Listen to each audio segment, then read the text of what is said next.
Robots have been around for decades, but something may be changing. The question now is whether robotics is reaching its iPhone moment, the point where robots move from impressive demos to widely adopted tools.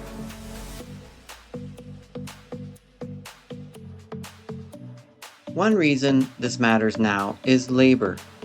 The first jobs being targeted are often not high-status dream jobs. They are repetitive, physically demanding, dangerous, or hard-to-staff tasks. So robotics is not only a technology story, it is also a labor shortage story.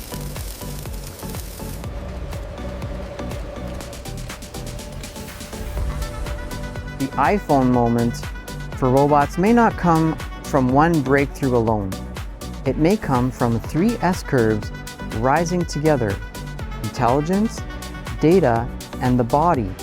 At exactly the same time, businesses need new solutions. The first S-curve is vision, language, action models.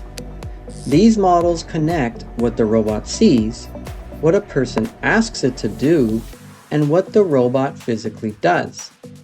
Instead of programming every movement manually, the robot can interpret commands more generally.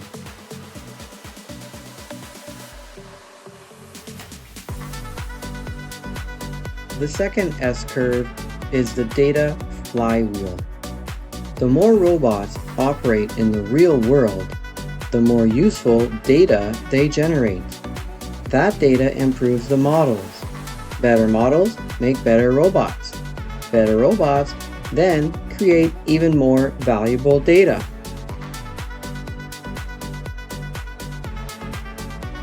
The third S-curve is the body. Intelligence alone is not enough.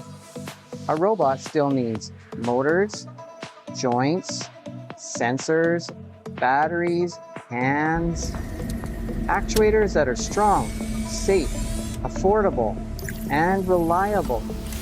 Software matters, but hardware still matters too.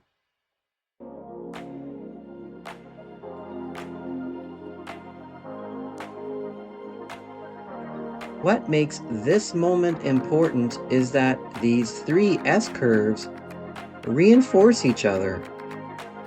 Better bodies create better data. Better data improves the models. Better models make the bodies more useful. I must remember to water the plants today. From an innovation management perspective, robotics may be moving from a long experimentation phase into a new growth curve. But the dominant design is still unclear. Will the winner be humanoid robots, robot arms, wheeled systems, or perhaps a software system that can control many different bodies? For managers, the question is not whether robots are impressive. The question is where they create value first. Which tasks are repetitive, dangerous, physically demanding, or hard to staff? When is robot performance good enough? And when does adoption become worth the risk? The iPhone moment for robots may not come from one breakthrough alone. It may come from three S-curves, all rising together: intelligence, data, and the body. At exactly the same time, businesses need new solutions.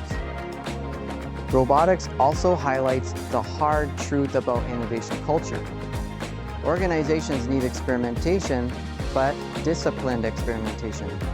They need tolerance for failure, but not poor execution. In a lab, a failed demo may be acceptable, but failure in the real world has real consequences. The real question is not whether robots will replace humans. The better question is, where can robots fill gaps in work that is repetitive, dangerous, physically demanding, or increasingly hard to staff?